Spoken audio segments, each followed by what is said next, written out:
हाय। मेरा नाम है संजीव कुमार और मैं आज आप लोगों के बीच एक स्पेशल क्वेश्चन का सॉल्यूशन लेकर आया हूँ। स्पेशल क्वेश्चन ये इसलिए है क्योंकि इंटरनेट पे इसका कहीं सेटिस्फैक्टरी सॉल्यूशन मुझे नहीं मिला। तो बेसिकली ये क्वेश्चन जेई एडवांस 2020 पेपर 2 का है। तो आइए देखते हैं इसका सॉल्यूशन। इसमें दिया हुआ है कि spherical bubble inside water has radius R. Take the pressure inside the bubble and the water pressure to be P naught. The bubble now gets compressed radially in an adiabatic manner so that radius becomes r minus a. For a much less than r, the magnitude of the work done in the process is given by 4 pi p naught ra square into x, where x is a constant and gamma equal to cp by cv equal to 41 by 30. The value of x is, तो वे इस x जो multiplier यहाँ पे है इसका value हमें find करना है। तो सबसे पहली चीज़ तो इसमें मैं बता दूं कि इस क्वेश्चन में थोड़ा सा मुझे कुछ प्रॉब्लम दिख रहा है, क्योंकि जब हम वर्क डन की बात करते हैं तो हमें स्पेसिफाई करना पड़ता है कि by which force. But in thermodynamics अगर हम लोग work done in the process की बात करते हैं तो that means work done by the gas. Generally हम लोग इस तरह मीन करते हैं कि work done by the gas, but यहाँ पे वो बेसिकली मीन नहीं कर रहा है। यहाँ पे अगर work done by the gas हम फाइंड करेंगे तो वो गलत हो जाएगा, ये एक्सप्रेशन हमें नहीं मिलेगा। तो आइए देखते हैं कि हम लोग किस तरह से ये वर्क डन का एक्सप्रेशन फाइंड करेंगे। तो मान लेते हैं कि ये बबल है और इनिशियली इसके अंदर का जो प्रेशर है दैट इज़ पी नॉट, और बाहर जो वाटर है सराउंडेड बाय वाटर, इसका भी प्रेशर पी नॉट दिया हुआ है। अब अगर हम इसे कंप्रेस करें तो बेसिकली अब कंप्रेस इस सिचुएशन में तो नहीं हो सकता है, क्योंकि दोनों प्रेशर इक्वल है, आउटसाइड और इनसाइड प्रेशर इक्वल है। तो इसे कंप्रेस करने के लिए बेसिकली हमें एडिशनल प्रेशर की आवश्यकता होगी। सो यहाँ पे हम लोग मान लेते हैं ये एडिशनली प्रेशर लगा के हम इसको कंप्रेस कर रहे हैं इन रेडियली इनवर्ड डायरेक्शन। तो ये एडिशनल जो प्रेशर है इससे ये कंप्रेस होगा, और ये एडिशनल प्रेशर जो है जो वर्क करेगा that work basically we have to find. तो इस एडिशनल प्रेशर के चलते जो वर्क आएगा उसका एक्सप्रेशन ये है, और यहाँ पे एक्स हमें फाइंड करना है। तो मान लेते हैं कि at some point of time ये जो बबल है ये कंप्रेस हो गया है बाय डिस्टेंस x। तो ये बेसिकली x से ऑलरेडी कंप्रेस कर चुके हैं इसको, और इसे हम फर्दर dx से कंप्रेस कर रहे हैं। तो मान लेते हैं ये जो डिस्टेंस है रेडियली दिस इज़ dx। तो x से ऑलरेडी कंप्रेस है, और एट दैट मोमेंट मान लेते हैं कि यहाँ के प्रेशर p है, इनसाइड प्रेशर p है एट दैट मोमेंट, और ये dx से हमें फर्दर कंप्रेस करना है। तो इस यहाँ पे ये जो फर्दर कंप्रेशन है उसमें जो वर्क डन है वो हम फाइंड करेंगे पहले।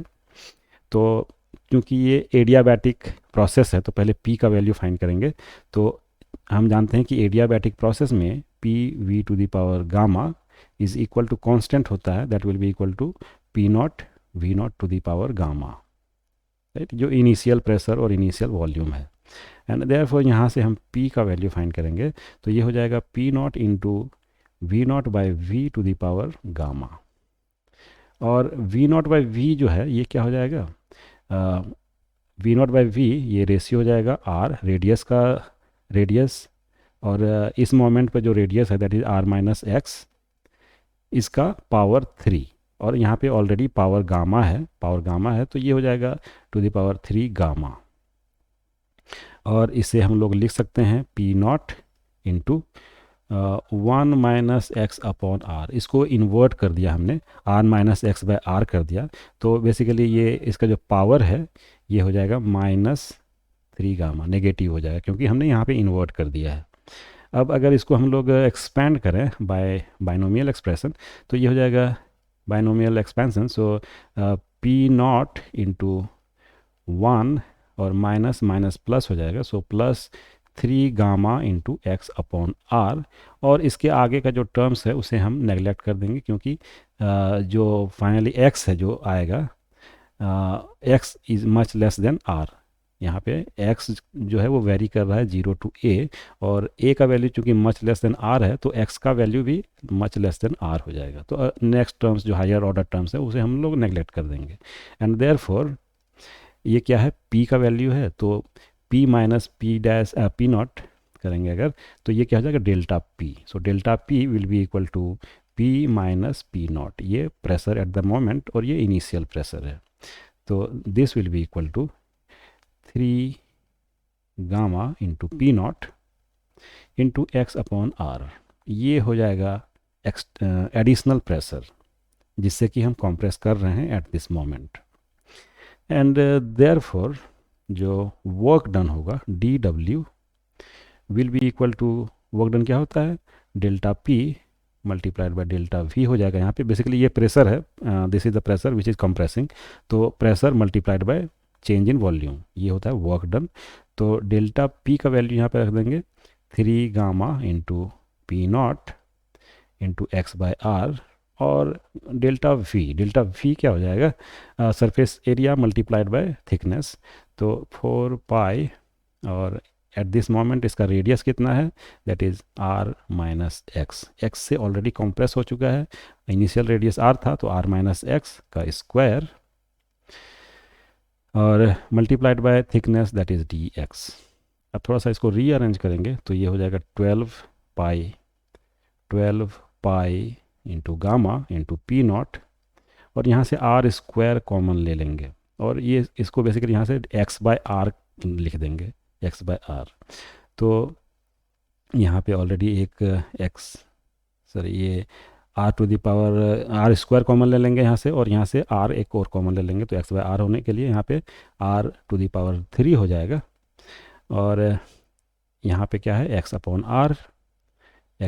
Are multiplied by 1 minus X by R हो जाएगा, 1 माइनस एक्स बाय आर का स्क्वायर, और D X upon R, so ये हो जाएगा D X upon R, X upon R. तो यहाँ से हमने एक आर कॉमन लिया था और यहाँ से आर स्क्वायर कॉमन लिया था, तो इसलिए यहाँ पे आर क्यूब आ गया, राइट।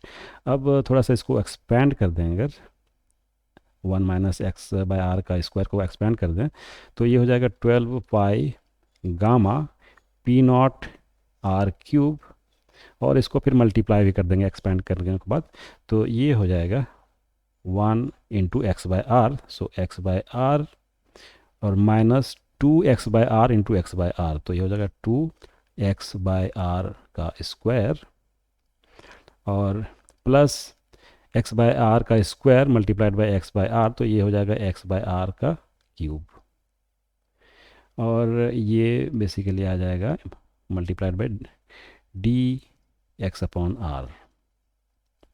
तो अब एक्स अपॉन आर के रेस्पेक्ट में इसको इंटीग्रेट कर देंगे, तो क्या हो जाएगा, हमें वर्क डन फाइंड कर सकते हैं हम। Therefore work will be equal to, total work will be integration of D W, और इंटीग्रेशन ऑफ डी डब्ल्यू का मतलब इसका इंटीग्रेशन यहाँ पे जो कांस्टेंट टर्म्स है उसे बाहर ले लेते हैं, 12 pi gamma into P naught into R cube, और इसका जो इंटीग्रेशन हो जाएगा with respect to X by R, ये हो जाएगा एक्स बाय आर का whole square divided by 2 minus, ये हो जाएगा 2/3, so 2/3 into X by R का होल क्यूब, और ये हो जाएगा plus 1/4 into X by R का पावर 4, और limits of integration will be equal to 0 to A. X कहाँ से वेरी कर रहा है, 0 से यहाँ से लेकर के फाइनल कंप्रेशन तक, तो 0 से एक्स का वैल्यू फाइनली कितना है, ए है। तो अब यहाँ पे लिमिट्स रख देंगे, तो ये हो जाएगा 12 pi gamma P naught R cube, और अगर ए लिमिट रखेंगे तो क्या हो जाएगा, ए बाय, ये हो जाएगा half into A by R square, और minus 2/3 A by R cube, plus 1/4 into A by R to the power 4। तो ये हो गया W का वैल्यू। इसको और सिंप्लीफाई करेंगे तो 12 pi gamma P naught into R cube, और यहाँ से ये कॉमन ले लेंगे अगर, तो ये हो जाएगा half into A square by R square. ये कॉमन ले लिया हमने तो यहाँ पे बच गया 1, और माइनस हाफ कॉमन लिया यहाँ से तो 4/3, और A by R, A square by R square common लिया है तो ए बाय आर बच जाएगा ये, और यहाँ पे बच जाएगा 1/2 ए बाय आर का स्क्वायर। तो हम यहाँ पे देख सकते हैं कि ए बाय आर जो होगा वो मच स्मॉलर देन 1 होगा, क्योंकि यहाँ पे दिया हुआ है A is much less than R, तो ये मच लेस देन 1 हो जाएगा। और ये हायर ऑर्डर टर्म है तो ये भी मच मच लेस देन 1 हो जाएगा। तो बेसिकली इसको हम लोग नेगलेक्ट कर सकते हैं ये दोनों हायर ऑर्डर टर्म्स को। तो फाइनली ये आ जाएगा 12 पाई गामा पी नॉट, और आर स्क्वायर कैंसिल हो जाएगा, और यहाँ पे 2 भी कैंसिल, सॉरी 2 से कैंसिल हो जाएगा तो ये 6 हो जाएगा। 6 pi gamma P naught into R into A square. तो यहाँ पे हम देख सकते हैं कि 4 पाई पी नॉट के फॉर्म में हमें लिखना है, तो ये हो जाएगा 4 pi P naught into R into A square, और क्या बच जाएगा मल्टीप्लाइड बाय 1.5 गामा, 1.5 गामा। और बेसिकली ये जो टर्म है यही हमें फाइंड करना था। ये तो मैच हो गया यहाँ से यहाँ तक, और x का वैल्यू ये आ जाएगा, therefore x will be equal to 1.5 gamma. तो 1.5 मतलब 3/2 मल्टीप्लाइड गामा का वैल्यू दिया हुआ है 41/30, 41 डिवाइडेड बाय 30, सो ये हो जाएगा 41/20, and that makes it 2.05। So x का वैल्यू क्या आ जाएगा 2.05। So this is the final answer of this question.